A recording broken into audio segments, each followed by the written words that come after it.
Let's wait for people to come.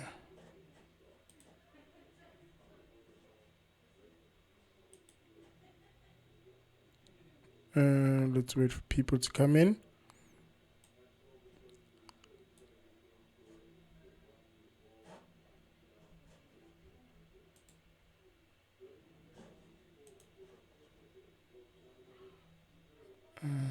Evening, ladies and gents. Evening, ladies and gents. Njabulo Nsibande here. If you can see my screen and you can hear my voice, please raise your hand on the Zoom application so that I know we in awesome hands coming in. Thank you very much. Evening, ladies and gents. Njabulo Nsibande here. It is the 10th of May 2022 for the Trader series brought to you by Think Markets. Think Markets is an authorized FSP and the licensed ODP. All trading involves risk, and as always, terms and conditions apply. Just a reminder, you can lose more than you started with. You can join Think Markets and their webinars every Monday, I think. Every Monday, 9:30 in the morning. And let's go into some charts. Not a lot has happened since last week. I still hold my 6 positions in the market. And they're starting to look relatively good. Guys, if you do have questions, feel free to pop them in the Q&A box or the chat box. And I'll go through those two as we go along. So the 6 that remain are looking relatively good, starting to recover as well. British American Tobacco holding that uptrend line there, holding on support and starting to make high, bouncing off that 50-day exponential moving average. So I'm waiting for it to come back above that 707 level. And at which point I'll raise my stop loss probably to just below that 50%, rather that 50-day exponential moving average, looking relatively good. Looks like that tug of war between buyers and sellers is being won by buyers at the moment. But we will see. Perhaps the drawdown that we've had the past couple of months, is a correction inside a bull market trend. It remains to be seen if it's that or a 10 to the downside.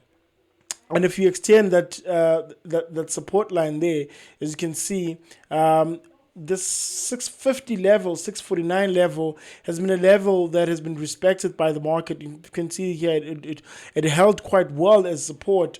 And surprisingly, when it came back here, it came back and held that very same level as support.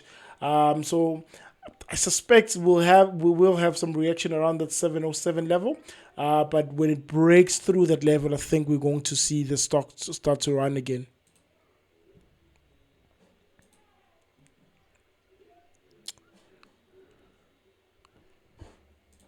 Looking at Bitvest, again, a similar story, holding on to that support.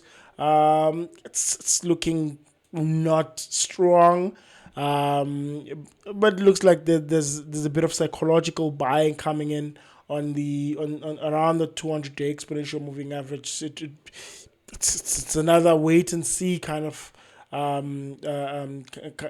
the moment, I wouldn't be buying if I wasn't already in. But I think it will hold some support.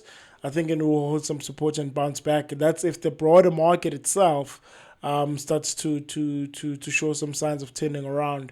But it remains to be seen. My stop loss is still a fair bit of distance away, protected by the 200-day exponential moving average.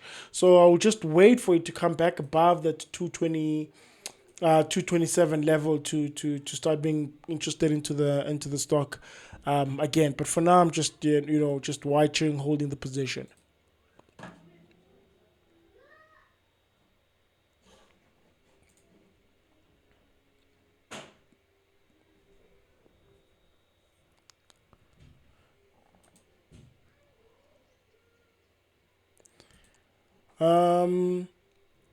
Sapi looking very good, but bouncing off. Sapi is looking quite strong in the face of a weak market, and there are stocks that are strong in the face of a weak market. Become really stronger as they start to break higher again. So it did kind of close through that last high close, but not by very much. So I'm going to wait for it to close above today's close.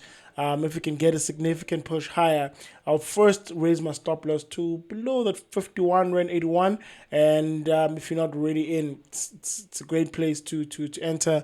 Perhaps you can even have a tighter stop around that 55 rand level, but I want to give it a bit of room for now, and have my stop around that 51 rand 90, just below those lows there, just below that 50-day exponential moving average.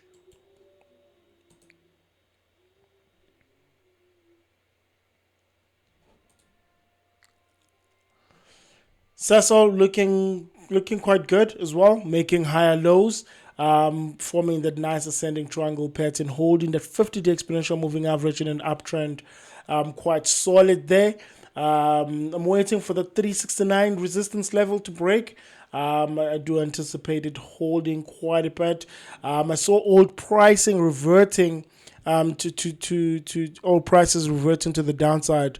So perhaps once that weight is off, we'll see the stock starts to run again, or perhaps break lower to test the 200-day exponential moving average. But for as long as that 50-day exponential moving average is holding, I'm still bullish on Sasol. Transaction capital. Nothing much is happening. Just find it's been in a sideways market for quite some time now, since let's see, since November last year. So nothing much is happening on transaction capital. I'm just waiting it for it to break out of this 51-41 range. It's a 10 rand range. It's quite a big range. Once it can break out of this 10 rand, so around 20 odd percent. So once it breaks out of this 51-41 rand range, I'll start being interested into the stock again, perhaps raising my stop loss and ultimately adding to the position. Last of my positions is Vodacom. It's not filling me with much confidence, but it's holding that 144 support very nicely, just floating above that 200-day exponential moving average, holding that 144 level. I think there's quite a fair bit of buying happening there around that 144 level, but a thing to be concerned about is that head and shoulders pattern forming there. That's the left shoulder. That's the broader head there. In fact, let's quickly draw it.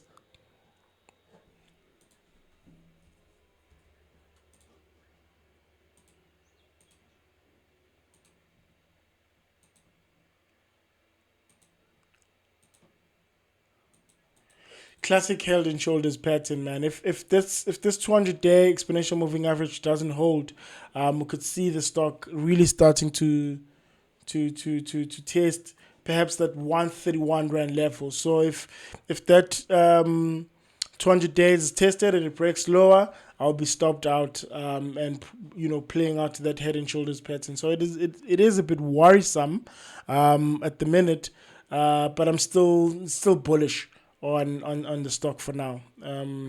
As it stands, I am still. Where is the eraser now? Oh, there you go. I'm still bullish on Vodacom. So that's the last of my trades. Oh my god.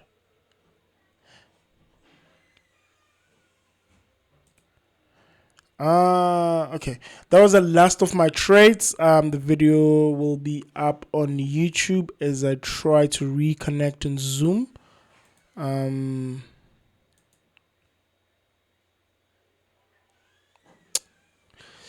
Okay, in the meantime, while that's happening, I will maybe repeat it once the guys on Zoom are back.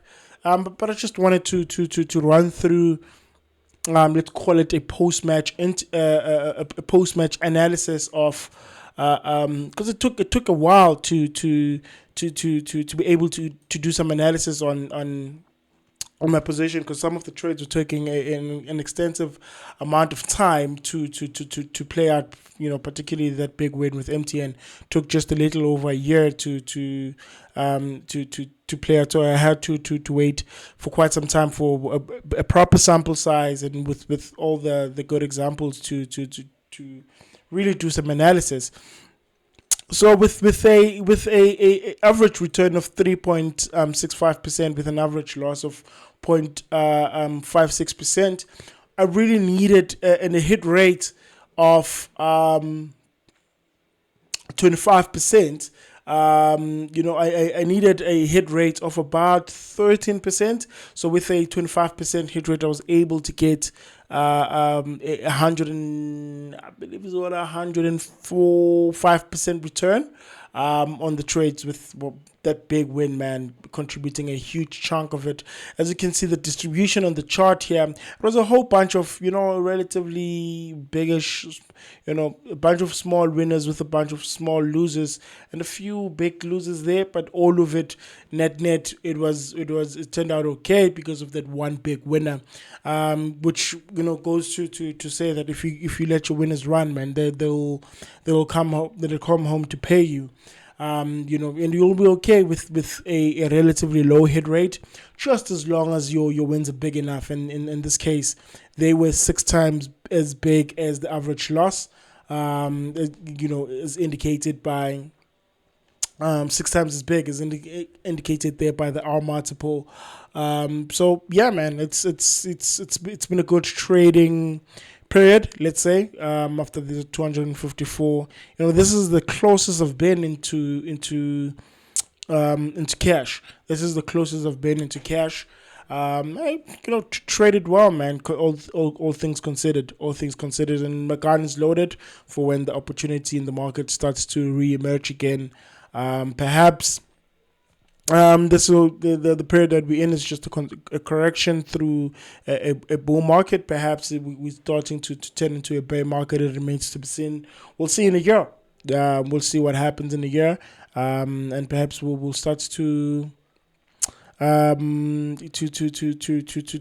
pick up some positions again with a slightly bigger capital base than I had started with. With that being said, the video will be up on YouTube. So we had some unfortunate circumstances there on Zoom, so no questions coming in for this week. But the video will be up in a few hours. The video will be up. And remember to subscribe to the channel and click the bell notification so that you don't miss any of these videos. And a big thank you to our sponsors, Think Markets. Do follow us, on Twitter at SimonPB and at VillageTrader ZA. The contact details for Think Markets and some disclaimers. We're not responsible. Think Markets is an authorized FSP and a licensed ODP. All trade involves risk. Terms and conditions apply. With that being said, thanks a lot, and let's do this again next week. Cheers.